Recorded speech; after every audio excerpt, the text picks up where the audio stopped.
J'ai offert une maison à ma fille, dans l'espoir qu'elle en fasse son foyer heureux.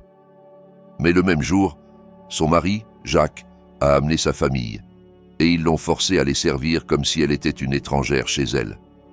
Leur sourire brillait d'une satisfaction triomphante, mais j'ai juré que je les effacerais de leur visage. Avant de continuer, veuillez vous abonner à la chaîne et nous indiquer dans les commentaires d'où vous écoutez. Mon téléphone a vibré et j'ai failli laisser tomber le stylo. La voix d'Émilie est sortie en un murmure, fracturé comme du verre sur le point de se briser. « Papa, Jacques dit que la maison n'est pas ce qu'il attendait. » En fond, sa voix à lui a tranché, aiguë et moqueuse. « Pas à mon goût, tu sais. » Ma poigne s'est resserrée, le plastique du stylo craquant sous mes doigts. La notaire, une femme aux cheveux gris avec un sourire exercé, a fait glisser le document final sur le bureau. J'ai forcé un hochement de tête, signant mon nom d'une écriture irrégulière. Le bureau sentait le café rassis et la poussière de papier. Une lampe fluorescente bourdonnait au-dessus, projetant une lueur maladive sur les piles de dossiers encombrant la table. Mon cœur battait fort, mais j'ai gardé un visage impassible. L'appel d'Émilie était arrivé au pire moment, juste au moment où je finalisais le cadeau que j'avais planifié pendant des années. Une maison pour elle, ma fille, la seule chose que je pouvais lui offrir pour illuminer sa vie. J'avais vendu la moitié de mon entreprise d'ingénierie pour me la permettre, une 2 étages moderne à Strasbourg avec de grandes fenêtres et un jardin qu'elle adorerait.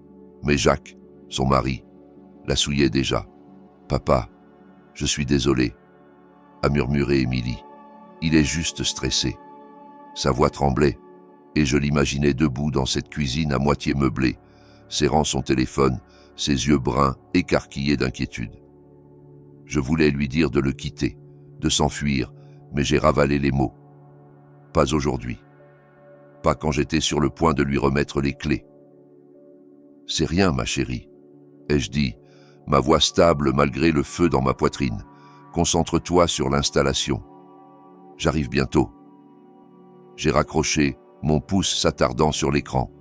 La notaire a haussé un sourcil, mais je l'ai ignoré, signant la dernière page. Les clés étaient posées sur le bureau, leur métal gravé avec Émilie brillant sous la lumière. Elles étaient froides dans ma paume, comme un bloc de glace, lourdes d'espoir et d'appréhension. Il y a 10 ans, après la mort de ma femme, je m'étais promis qu'Émilie ne manquerait jamais de rien. Je l'avais vue à 8 ans dessinant sa maison de rêve sur une serviette de café, avec de grandes fenêtres, une véranda, des fleurs partout. Ce souvenir m'avait poussé jusqu'à ce moment, à travers des nuits tardives à l'entreprise, des affaires qui m'avaient coûté des amis. J'avais fait confiance à trop de gens à l'époque, des associés qui m'avaient saigné à blanc, mais ça, cette maison, c'était quelque chose de pur. Ou du moins, c'était censé l'être.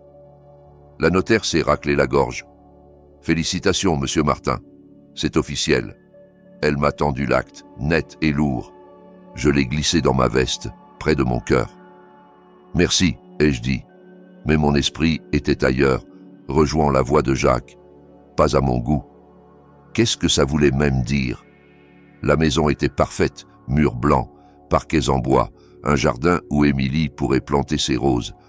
S'il ne l'aimait pas, c'était son problème. Mais je savais que ça n'en resterait pas là. Pas avec lui. Je suis sorti, l'air de mars mordant mes jointures. Les rues de Strasbourg étaient calmes, le ciel d'un gris terne. Ma voiture était garée en face du bureau de la notaire, mais je n'ai pas bougé.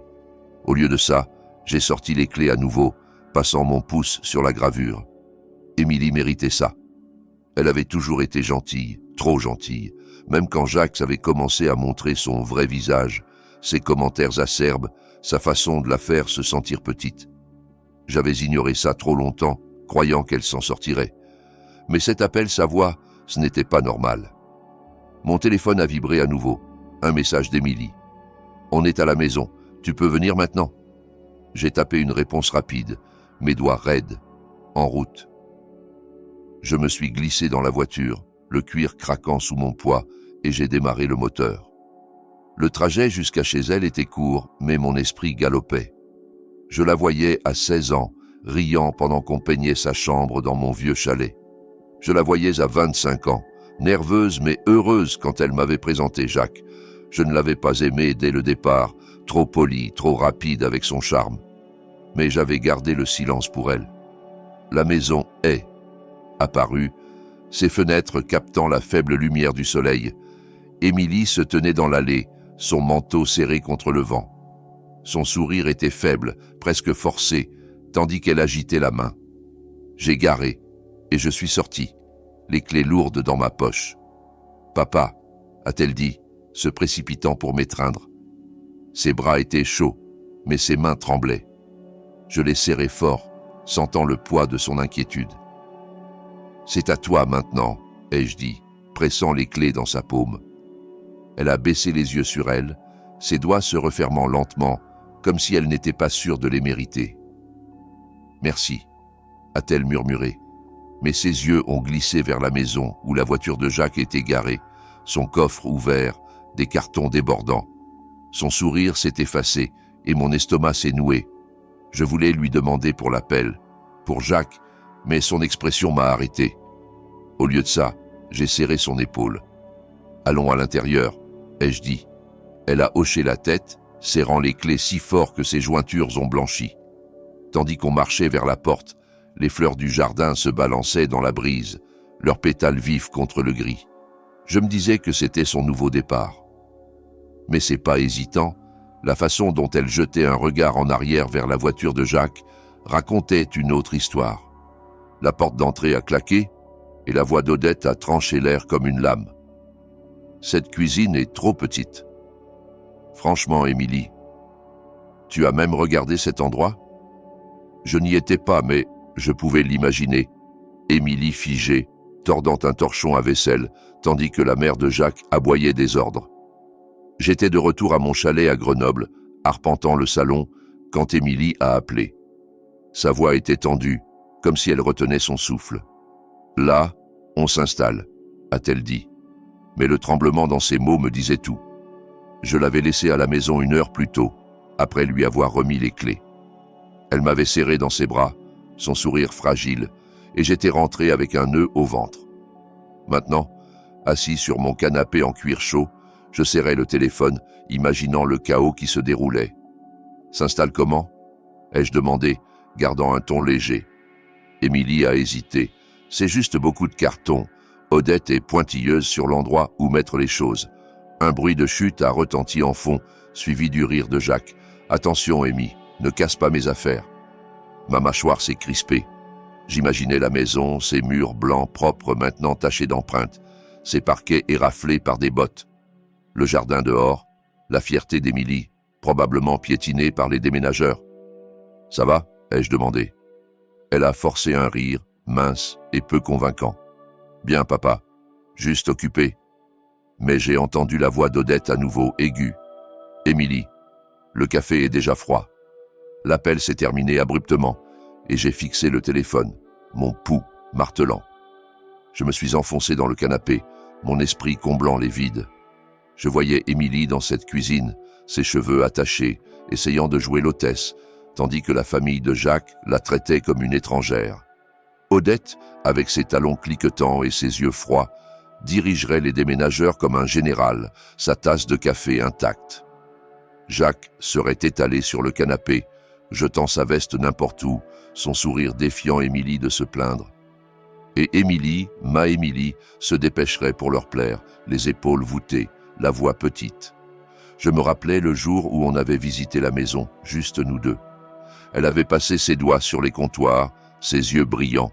« Je planterai des roses derrière » avait-elle dit, pointant le jardin. « Et on fera des dîners ici, papa. Tu viendras tous les dimanches. » C'était l'Émilie que je connaissais, pleine d'espoir, de plans.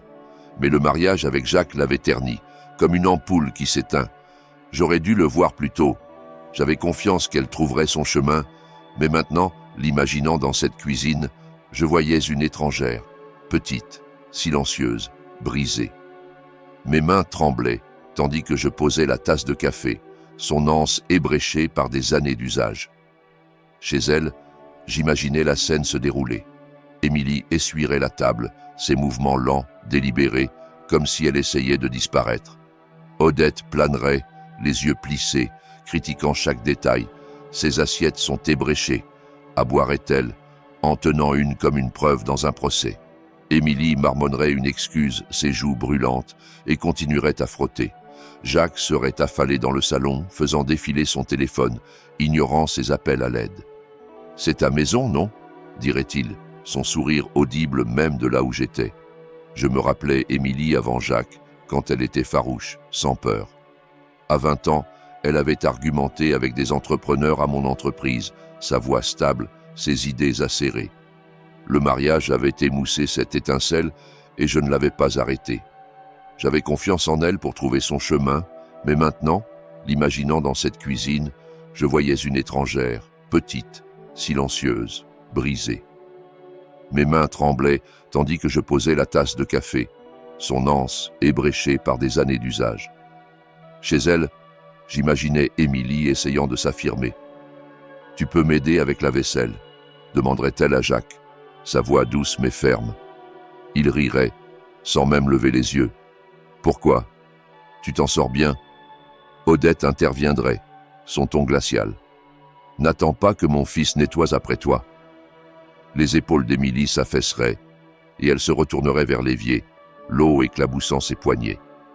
Une cuillère lui glisserait des doigts, tombant au sol avec un tintement aigu. Un son comme sa dignité se brisant. L'image m'a frappé fort.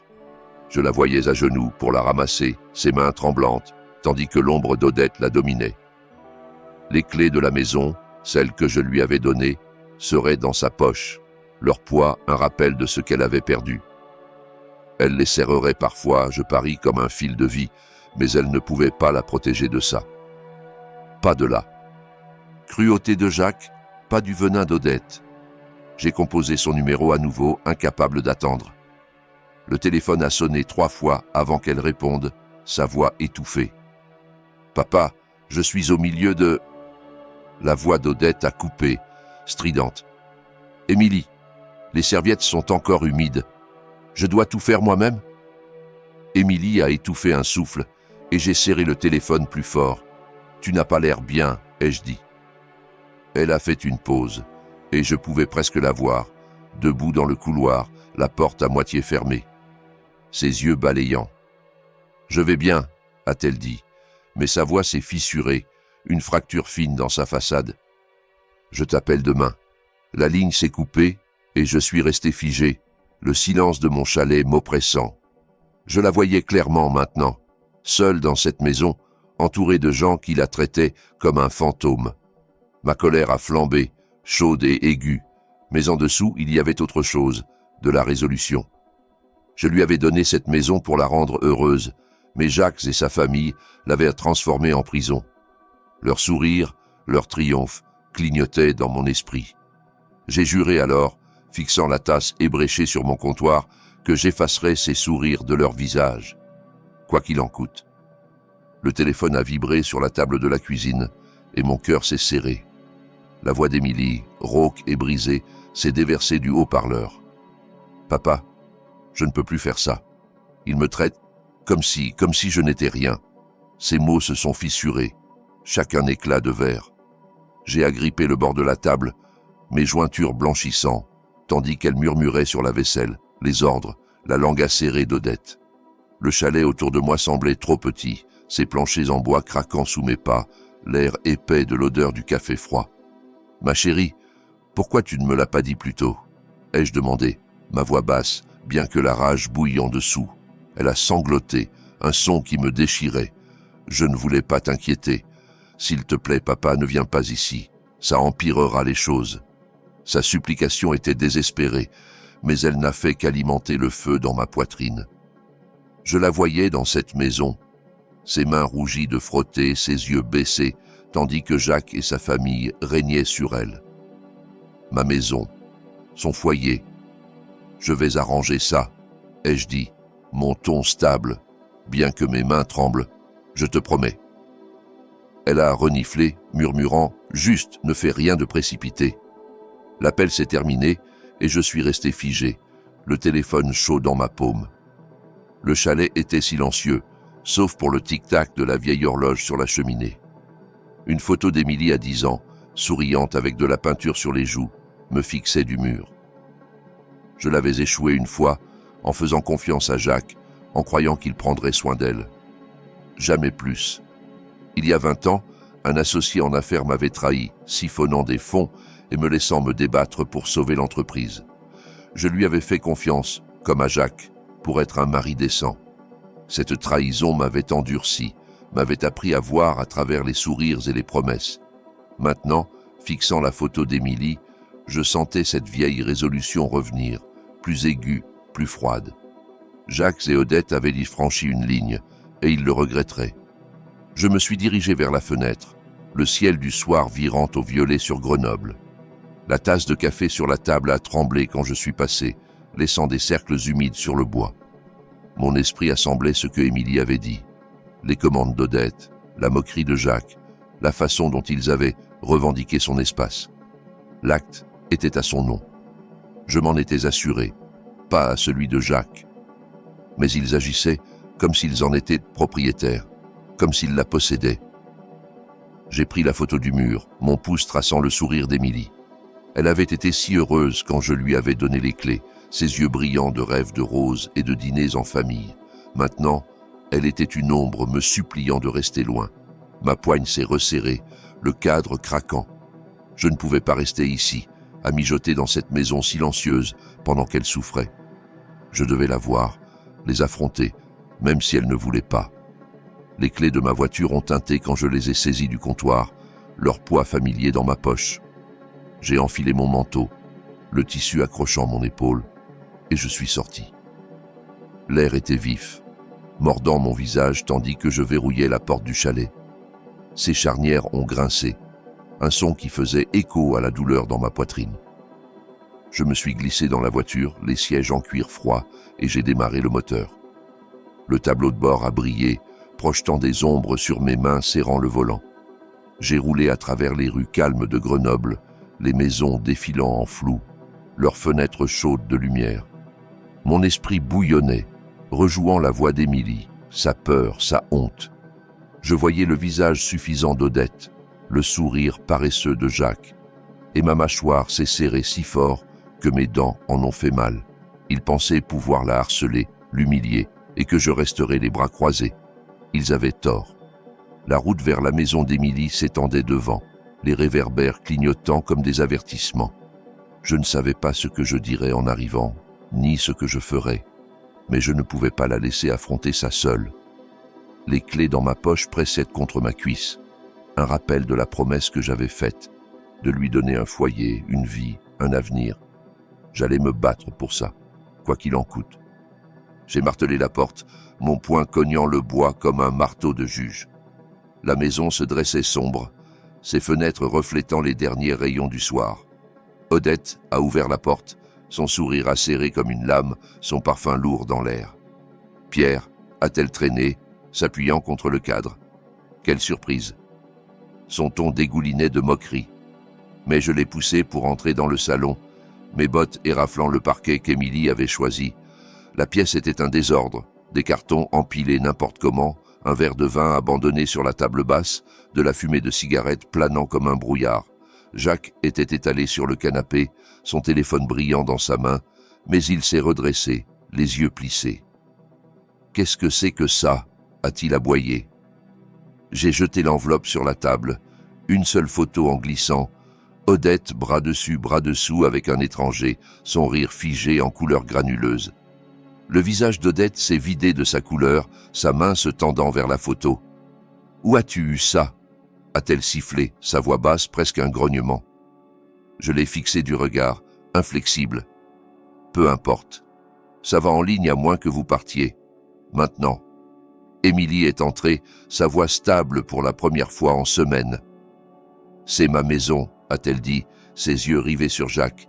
« Vous n'avez pas votre place ici. » Jacques a ri, mais c'était fragile, ses mains se crispant. « Tu penses nous effrayer avec des photos?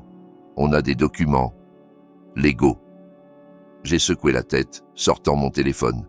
« La police est en route. La falsification est un crime, Jacques, tout comme le harcèlement. C'était un bluff. Je ne les avais pas appelés encore, Mais les yeux d'Odette se sont écarquillés, sa composure se fissurant. « Tu n'oserais pas » a-t-elle murmuré, mais sa voix tremblait. Je me rappelais Émilie à 6 ans, se cachant derrière moi quand le chien d'un voisin aboyait trop fort. Je m'étais agenouillé, promettant de la garder en sécurité, et ce vœu brûlait en moi maintenant. Odette et Jacques l'avaient humilié, volé son foyer, mais ils m'avaient sous-estimé. « Vous avez choisi ça » ai-je dit, ma voix froide. « Je vous donne une chance de partir. » Odette s'est jetée sur la photo, mais Émilie l'a attrapée la première, la tenant comme un bouclier. « Plus de mensonges » a-t-elle dit, sa voix montant. Jacques s'est levé, le visage rouge, poing serré. « Tu bluffes, tu n'as rien. » Mais ses yeux ont glissé vers Odette, qui tremblait, ses ongles s'enfonçant dans ses paumes. « S'il te plaît, » a-t-elle dit, sa voix se brisant, « ne fais pas ça. »« On va partir. » Les mots étaient une capitulation, et j'ai senti une satisfaction sombre. La main d'Émilie a trouvé la mienne, sa poigne serrée, et je l'ai pressée en retour, fier de sa force. « Vous avez 5 minutes maintenant, » ai-je dit, reculant. Les épaules d'Odette se sont affaissées, ses yeux humides de panique. Jacques a juré, donnant un coup de pied dans un carton, son contenu se répandant sur le sol. Émilie est restée à mes côtés, son menton haut, plus la femme brisée qu'ils avaient essayé de faire d'elle. La pièce semblait plus petite, leur pouvoir rétrécissant à chaque seconde. Je me suis tourné, guidant Émilie vers la porte, mais sa voix m'a arrêté. « Attends » a-t-elle dit, les affrontant. « Vous ne me contrôlerez plus jamais. » Nous sommes sortis sur la véranda, l'air de la nuit frais contre ma peau. Je serrais les clés de la maison, leur métal chaud dans ma poche. À l'intérieur, la voix d'Odette montait, aiguë et désespérée, disputant avec Jacques. « C'est ta faute !»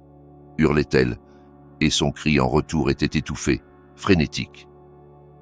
Émilie s'est appuyée contre moi, son souffle stable maintenant. Et je savais qu'on avait gagné ce round, mais je n'ai pas regardé en arrière. Les clés dans ma main étaient assez. Leur chemin, une promesse de ce qui venait ensuite. Le cri d'Odette a déchiré la maison, un bord irrégulier dans sa voix. « C'est de ta faute, Jacques. Tu as tout ruiné. » Je me tenais sur la véranda avec Émilie, l'air de la nuit humide de la pluie récente, l'herbe scintillant sous les réverbères. À l'intérieur, une valise a cogné au sol, son fermoir s'ouvrant, des robes se répandant sur la pelouse comme des rêves jetés. Jacques est sorti en tempête, traînant un carton, son visage rougi de rage. « Ne me mets pas ça sur le dos !» a-t-il crié, sa voix se brisant. « Toi et tes secrets. » La main d'Émilie reposait sur mon bras, son toucher léger mais ferme. Elle les regardait, ses yeux stables, plus troublés par la peur. La maison, sa maison, se dressait derrière nous, ses fenêtres captant la lueur du chaos à l'intérieur. Les voisins jetaient un œil de leur véranda, leurs murmures un bourdonnement doux dans la rue calme. J'ai senti une vague de fierté tandis qu'Émilie avançait, sa voix claire. « C'est mon foyer !» a-t-elle dit, s'adressant à Jacques, tandis qu'il fourrait des cartons dans sa voiture. « Vous ne pouvez pas le prendre. » Odette est sortie en trébuchant, ses cheveux en désordre, un foulard traînant de son sac. « Tu penses avoir gagné ?» a-t-elle craché. Mais ses yeux balayaient vers les voisins, sa voix tremblante. Émilie n'a pas bronché. « J'ai gagné » a-t-elle dit, ses mots comme une lame. Odette s'est figée, puis s'est tournée vers Jacques, ses ongles s'enfonçant dans son bras. « Prépare la voiture, idiot !» Jacques s'est libéré d'un coup, jurant, et a jeté une lampe dans le coffre, son abat-jour se froissant. Je me rappelais Émilie à 17 ans, affrontant une amie qui avait trahi sa confiance. Sa voix tremblante mais ferme. J'avais été fier alors, tout comme maintenant. Elle avait retrouvé cette force. Et je me tenais à ses côtés, ma main sur son épaule, regardant leur empire s'effondrer. La valise, sur la pelouse, gisait ouverte, une paire de talons brillants dans l'herbe, un symbole du contrôle brisé d'Odette.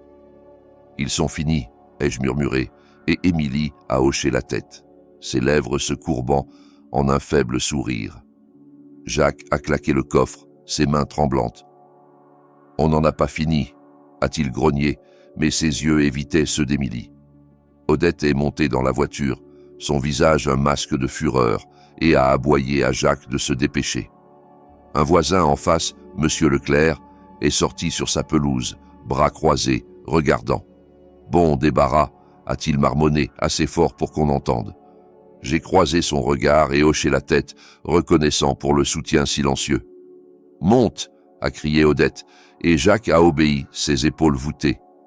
Le moteur de la voiture a rugi, ses phares tranchant le crépuscule. Émilie serrait les clés de la maison, leur métal brillant dans sa main. Et je voyais la femme qu'elle devenait, forte, inaltérée. « Ils sont partis », a-t-elle dit, sa voix douce mais certaine. J'ai serré son épaule, ma poitrine serrée de soulagement. La voiture s'est éloignée en dérapant, pneus hurlants, et la rue est retombée dans le silence. Les voisins se sont retirés, leurs rideaux frémissant, mais leur présence persistait, un bouclier autour de nous. Émilie s'est tournée vers la maison, sa porte encore ouverte, la lumière se déversant sur la véranda. « C'est à moi à nouveau », a-t-elle dit, presque pour elle-même. J'ai hoché la tête, les clés dans sa main, une promesse tenue. Elle a avancé, sa silhouette encadrée par la porte, et je l'ai suivie, prêt à l'aider à reclaimer ce qui était sien. Émilie a ri, de la terre maculant ses mains, tandis qu'on plantait des roses dans le jardin, le soleil de mai réchauffant la terre. L'air doux avec l'odeur de la terre fraîche et des fleurs écloses. « Celles-ci sont parfaites », a-t-elle dit, tapotant le sol autour d'un jeune plant, ses pétales se balançant comme de minuscules drapeaux de victoire. La maison derrière nous, sa maison, brillait, ses murs blancs, frais de peinture, de nouveaux rideaux flottant aux fenêtres ouvertes. J'ai essuyé la sueur de mon front, mes doigts granuleux, et souri. On reconstruisait pièce par pièce. À l'intérieur, le salon sentait le pain cuit, une miche refroidissant sur le comptoir. Émilie avait passé la matinée à arranger des photos, ses dessins d'enfance maintenant encadrés au mur. Le chaos de Jacques et Odette était parti, leurs cartons évacués, les sols polis, jusqu'à briller. Un mois plus tôt, elle avait signé les papiers du divorce, la dernière chaîne brisée. La maison était à elle, légalement, pleinement, et elle en avait fait un foyer à nouveau. Besoin de plus de terre ? Ai-je demandé, soulevant un sac. Elle a secoué la tête, sa queue de cheval se balançant. « On est bon, papa. » Son sourire était lumineux, du genre que je n'avais pas vu depuis avant Jacques. Je me rappelais le jour où j'avais acheté cet endroit, l'imaginant ici heureuse, en sécurité. Ce rêve avait presque glissé, mais on s'était battu pour lui, ensemble. Maintenant, la regardant creuser, ses mains stables, je savais que chaque sacrifice en valait la peine. Un voisin, Monsieur Dupont, a agité la main de l'autre côté de la rue, une tarte dans les mains. « Bienvenue de retour, Émilie », a-t-il appelé, traversant la pelouse. Elle s'est levée, époussetant la terre de son jean, et a pris la tarte avec un sourire. « Merci, Thomas », a-t-elle dit, sa voix chaude. D'autres voisins étaient passés toute la semaine, apportant de la nourriture, offrant de l'aide, leur soutien une force tranquille. Strasbourg n'était pas juste un lieu, c'était une communauté, et ils avaient choisi son côté. On a porté la tarte à l'intérieur, la cuisine lumineuse de soleil. Émilie l'a posée sur le comptoir, ses clés tintant à côté, leur gravure, Émilie captant la lumière. « Je n'aurais pas pu faire ça sans toi », a-t-elle dit, se tournant vers moi. Ses yeux étaient clairs, sans trace de la peur qui les avait hantés. Je l'ai tirée dans une étreinte, ses cheveux chatouillant mon menton. « Tu es plus forte que tu ne le sais », ai-je dit, ma voix épaisse. Elle m'a serré en retour, puis s'est écartée, son sourire farouche. « Je serai plus forte maintenant, je promets. » Je pensais à elle à 10 ans, esquissant cette maison sur une serviette de café, ses rêves si grands. J'avais vendu la moitié de ma vie pour les rendre réels, et debout ici, dans un foyer rempli de son rire, je me sentais entier. Le jardin dehors fleurissait, rose hochant dans la brise, un symbole de son nouveau départ. « Tu veux finir la plantation ?» ai-je demandé. Elle a hoché la tête, attrapant une truelle, et on est sorti à nouveau, le soleil montant plus haut. Plus tard, on s'est assis sur la véranda, le ciel strié d'orange et de rose. La maison brillait derrière nous, ses fenêtres ouvertes, sa chaleur se déversant. Émilie s'est appuyée contre moi, sa main effleurant la mienne. « C'est chez moi », a-t-elle dit, sa voix douce mais sûre. J'ai hoché la tête, ma gorge serrée, et regardé le coucher de soleil, sa lumière baignant le jardin, la rue, la vie qu'on avait reclémée. Les clés reposaient sur la table à l'intérieur, plus un champ de bataille, juste une promesse tenue. Si vous avez aimé cette histoire, veuillez aimer cette vidéo, vous abonner à la chaîne et partager vos impressions sur cette histoire dans les commentaires. Pour écouter l'histoire suivante, cliquez sur la case à gauche. Merci d'avoir regardé.